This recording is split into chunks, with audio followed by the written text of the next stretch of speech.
Hi, and welcome to Terribly Fun Films. I'm your host Bobby, and today we're looking at the British sci-fi family-friendly adventure Robot Overlords. It's from director John Wright, who did Grabbers and Tormented, stars big names like Ben Kingsley and Gillian Anderson. So, that this was direct-to-DVD, at least here in the United States of America. I'm not sure if it got a theatrical release in Europe or anything like that.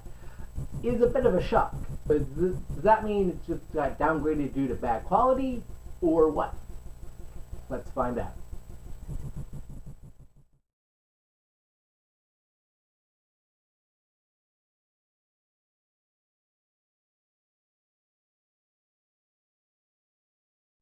John Wright co-wrote this with Mark Stay and directed this film. John Wright's responsible for one of the most pure, fun, ridiculous, and brilliant B-movies to come along in a while, called Grabbers. If you have not seen Grabbers, last time I checked, it was on Netflix, and I highly recommend it. Grabbers is a masterpiece. Maybe that was putting expectations too high, as I also greatly enjoyed his horror film Tormented. He does an admirable job here, especially with the action and adventure stuff, but while it's a little short for me on some of the more dramatic beats. Our characters are likable. I'm just not 100% invested into what they're doing because the world building isn't as strong as it should be in order for their plight to make sense. Recently, I released my best and worst of 2016 lists in my worst, which is a combination of straight to DVD and just theatrical releases because you suck, whatever.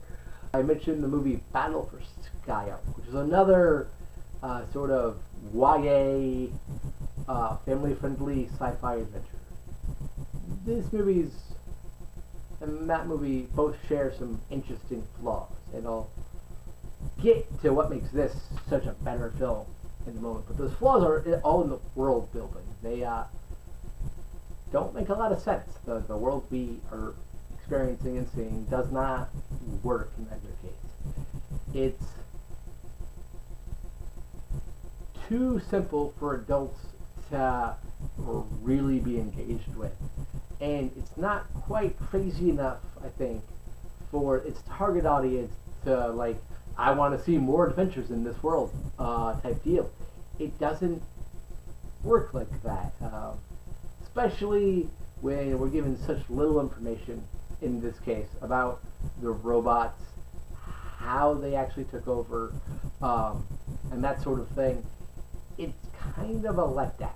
As such, the stakes, which is meant to be kind of all of humanity, or at least this small town in the countryside of England's humanity, the film feels sort of small in that regard, until the very end. There's not a ton of stakes, so it's really hard to get involved with them. So the first 30 minutes are very much character-driven moments, and they're not necessarily bad. They're just not particularly engaging, if that makes sense. However, once we switch gears and this becomes a sort of quest film, and our young protagonists are able to avoid detection by the robot overlords, the film considerably picks up steam and gets much more interesting.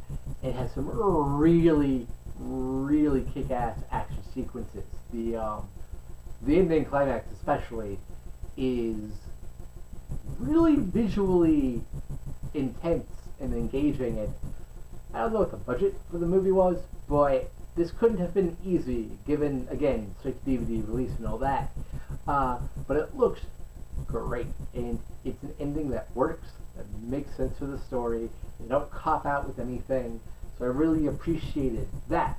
I find it a bit odd that some of the dramatic beats don't work, and some of that's at the script. We need more information. We need to maybe add 10 minutes to the film in, between like the 20 and 30 minute mark. Add 10 minutes so we get to know their hopes and dreams and how long they've been living like this and what they remember from the world before to kind of make it impactful. if that makes sense. Or at least personally, that's what I would want to see there. As it stands, though, the characters are likable, and that is thanks in part to the cast. All do a really good job. Some are better than others. The main little boy becomes really important at about the 45-50 minute mark. Is good, but he's outshone by his older colleagues. That's no offense to the boy. It's just, a matter of talent and having the experience and that sort of thing. Ben Kingsley is in this. He plays Robin Smith, who is one of the, what they call collaborators, who are humans who have resolved to work with the robot overlords versus resisting them. And he does a good job. He plays this a little understated, very sort of muted, and that sort of thing, which works for as the character's written, but I think a bit crazier near the end would have helped make certain things make a little bit more sense. But overall, it's a good, fun performance. Gillian Anderson plays the mom to most of our teenage characters. She's taken some instances, their parents die, that sort of thing. This is Kate, and she's good in the beginning, but doesn't exactly have a lot to do. And then at the end, she gets some really great dramatic moments to shine, and she does very well there. It's also just really nice to see Gillian Anderson in a genre picture again. You heard me mention the little boy. His name is Connor, and he is basically the reason our protagonists escape and find sort of resistant settlement out in the countryside. He's good. He's played by Milo Parker, and he's good. He's an enjoyable, energetic little muppet. But there are certain moments that don't totally work, where it feels like he's acting as opposed to like him being the thing he needs to be acting out. Especially when he's scared, which happens 2 or 3 times throughout the film. It's not believable. And maybe this goes back to the stakes just not being high enough for me, or the world building and those complaints you've already heard me discuss. Could be, I'm not sure. Boy, I didn't buy him quite as much as I do in the other sequences when he's meant to be scared. I did buy him very much when he sort of took charge and realized what he had to do and how to get his friends out and that sort of thing. Like, he's a very bright kid, and I bought all that. He likes robotics and circuitry and stuff, so I bought all that, just not when he was scared. Playing essentially our hero, named Sean, Callion McAluithi. I have probably butchered that name to death, and I'm sorry. He's a lot of fun the entire time. He's a very engaging, interesting presence. His chemistry with all his fellow actors is very good with everyone, and he's a very believable hero, especially at the end when he's, I'm not going to give too much away, but there's a point where he's scaling a robot. The robots are like stories high, like I think like 30-ish feet or more. Anyways, I think he does a really good job. He's a lot of fun. He's very energetic, and he's an easy guy to root for. Playing the female of the group, Alexandra, is Ella Hunt. She does at times feel like the token female character, but she is able to bring a little bit more out than that would suggest, which is nice. And I think closer to the end, when they're devising a plan to defeat the robots, she definitely comes into her own there. And finally, in our group, we have James Tarpey as Nathan. He's all right. He's good. He's just totally average, though. He has good comedic timing for his more silly moments, but if you were to ask me anything the character did, nothing's springing to mind. Like, he gets kidnapped at one point. I can't really remember much about him. I'm not sure if that says more about the acting or the script and character arc. Christian Hinson's score is really good. It does work. It is engaging. There are moments where I feel like it was overpowering what was happening on screen as opposed to elevating it, if that makes sense. The cinematography was by Fraser Taggart, and is really good. The film has a nice look to it, especially the way they integrate the special effects, which is very important for a movie like this, especially given, again, straight to DVD, couldn't have that big of a budget. So I think they did that really well. There are a few sequences that are not lit as well or as stylish as the rest of the film. Not necessarily that they're bad, it's just compared to other moments in the film that are similar, it's sort of dropping the ball. Doesn't totally work, but whatever. Overall, very solid. Matt Platt Mills. Matt Platt Mills' editing is okay. It's probably the weakest technical component of the film.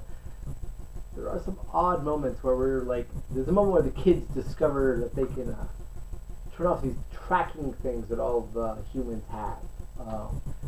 And they're dancing around, and there are just some odd edits in that where we're like going from close-ups to wide shots, and it's sort of a jumble. Like it's meant to be this big kind of crazy celebration, but it got a little bit messy and confusing during things like that.